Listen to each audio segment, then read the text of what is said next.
काला पति गोरी बीवी। गीता के बेटे आशीष का रंग काला होने के कारण उसकी शादी में बहुत अड़चन आ रही है। एक दिन आशीष अपने रूम में बैठे फेसबुक पर अपने किसी फ्रेंड से बात कर रहा था। उसका फ्रेंड उसकी शादी के बारे में पूछने लगा तो आशीष का चेहरा उतर गया। वो फोन बंद करके बैठ जाता है। इतने में आशीष की माँ गीता वहां आती है और आशीष से पूछती है, क्या हुआ बेटा आशीष, इतना परेशान क्यों है? कुछ नहीं माँ, एक दोस्त से बात कर रहा था। उसने शादी की बात की तो बस सोच में पड़ गया। अरे बेटा, तुम शादी की चिंता मत करो, तुम्हें जो भी लड़की मिलेगी बहुत अच्छी मिलेगी। और इस तरह उदास मत हो बेटा। कल मेरे साथ मंदिर चलना, वहाँ पंडित जी से बात करके सम्मेलन में तेरा नाम लिखवा देते हैं। उस सम्मेलन में ना बहुत से लड़के लड़कियाँ आते हैं, देखना तुम्हें कोई अच्छी लड़की ज़रूर मिल जाएगी। माँ, मुझे इस बात की चिंता नहीं है कि मेरी शादी नहीं हो रही, बस इस बात का दुख है कि काले रंग की वजह से लड़कियां मुझे रिजेक्ट कर देती है, वरना क्या कमी है मेरे अंदर? कोई कमी नहीं है, मेरा बेटा तो हीरो है, हीरो। माँ की बात सुनकर आशीष बहुत खुश होता है। अगले दिन आशीष तैयार होकर इंतज़ार करता है और कहता है, माँ चलो ना, मैं कब से तैयार हूँ, मुझे मंदिर से फिर ऑफिस भी तो जाना है। अरे रुक जा बेटा, बस थोड़ी देर में आई। क्या बात है आशीष, रोज सुबह तो मैं तुम्हें उठाती हूँ फिर भी नहीं उठते, और आज तो इतनी जल्दी उठ गए। माँ, अच्छे काम के लिए देर नहीं करनी चाहिए, आप ही तो कहती हो ना। थोड़ी ही देर में गीता वहाँ आ जाती है और दोनों मंदिर में चले जाते हैं। मंदिर पहुँचते ही आशीष अपना नाम लिखवा देता है। उसी टाइम एक लड़की प्रियंका भी अपना नाम लिखवाने आई थी। आशीष को लगता है कि ये लड़की बहुत गोरी है और सुंदर है, वो उसे तो बिल्कुल पसंद नहीं करेगी। लेकिन प्रियंका को रंग से कोई फ़र्क नहीं पड़ा और कुछ ही दिनों बाद दोनों की शादी भी हो जाती है। अब घर में मुंह दिखाई की रस्म होती है। गीता प्रियंका से कहती है, प्रियंका बहू, तैयार हो जाओ। अरे वाह वाह वाह, मेरी बहू कितनी सुंदर लग रही है। चलो बेटा, सब औरतें आ गई हैं तुम्हें देखने। जी माँ। जैसे ही प्रियंका बाहर आती है, सब लोग प्रियंका को घेर कर बैठ जाते हैं।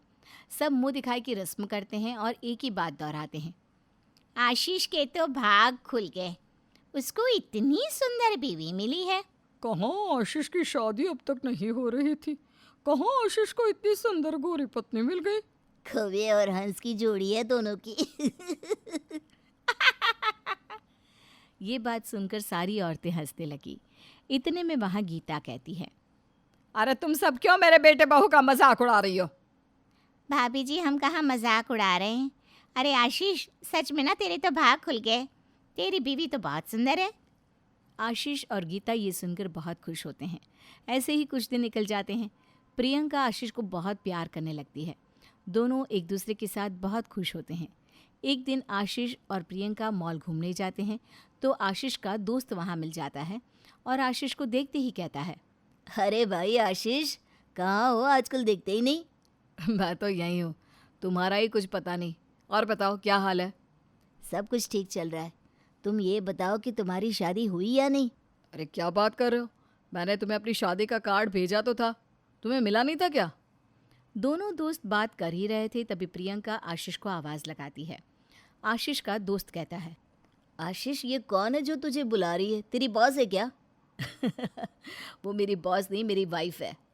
क्या बात है भाई, कितनी अच्छी किस्मत पाई है तुमने, तेरी तो लाइफ बन गई, कितनी सुंदर बीवी मिली है। पर सच बोलो, वो तेरी वाइफ नहीं, तेरी मालकिन लग रही है और तुम नौकर। अच्छा सुन, भाभी तुझे बुला रही है, तो जा, बाद में मिलता हूँ। ये बात सुनकर आशीष को बहुत गुस्सा आया और वो बिना कुछ कहे प्रियंका को साथ लेकर घर चला गया। प्रियंका ने आशीष से बात करने की बहुत कोशिश की पर कोई जवाब न मिला। फिर अगली सुबह आशीष काम पर जा रहा था, तभी पीछे से प्रियंका आवाज़ लगाती है, आशीष जी सुनिए आपका टिफ़िन। अरे तुम बाहर क्यों आई, मैं ले जाता ना अंदर आकर।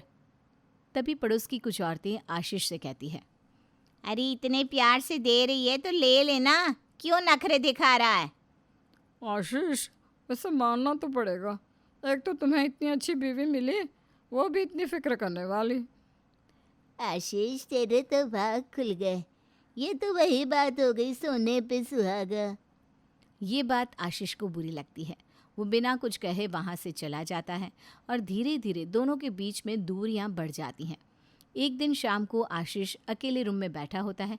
इतने में वहाँ प्रियंका आ जाती है और कहती है, अरे आप यहाँ अकेले में क्यों बैठे हैं? मैं यहाँ अकेला बैठा हूँ तो इस बात से तुम्हें क्या परेशानी है? मुझे क्या परेशानी होगी, मैं तो ऐसे ही पूछ रही थी। आजकल मैं देख रहा हूँ तुम मेरी बातों में ज्यादा ही दखल दे रही हो। मुझे अकेले रहना है, जाओ यहाँ से। क्या हुआ? आप मुझसे इतने उखड़े उखड़े क्यों रहते हो? प्रियंका, मैं कुछ देर के लिए शांति चाहता हूँ, प्लीज जाओ यहाँ से। प्रियंका वहाँ से चली जाती है और अपनी सास से कहती है, माँ, मैं कुछ टाइम से नोटिस कर रही हूँ कि आशीष जी मुझसे ठीक से बात भी नहीं करते और ना ही मेरे साथ टाइम बिताते हैं। हाँ बहू, लोग उसके रंग का मजाक उड़ाते थे। मैंने सोचा था शादी के बाद खुश रहेगा, लेकिन ये तो और भी उदास रहने लगा। तुम परेशान ना हो, मैं आशीष से बात करती हूँ। गीता अपने बेटे से बात करती है। तब वो कहता है, माँ, आपने मेरी प्रियंका से शादी करवा कर अच्छा नहीं किया। सब मुझे प्रियंका का नौकर बताते हैं और कहते हैं हम दोनों की जोड़ी बिल्कुल नहीं जचती। हमारे सारे रिश्तेदार, पड़ोसी और मेरे दोस्त सभी मेरा मजाक उड़ाते हैं। बेटा, लोग तो मजाक उड़ाएंगे ही। देखना, बहू जितनी तन से सुंदर है उतनी ही मन से। तू दुनिया के चक्कर में आकर उसका दिल मत दुखा। वो तुझसे बहुत प्यार करती है और तू भी उससे करता है। क्या ये बात काफ़ी नहीं?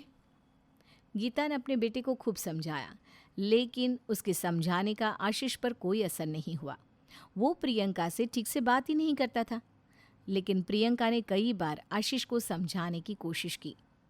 सुनिए जी, माँ ने मुझे सब कुछ बता दिया है। आप दूसरों की वजह से हमारे रिश्ते में खटास क्यों पैदा कर रहे हो? लोगों का तो काम यही होता है, घर में आग लगाने का।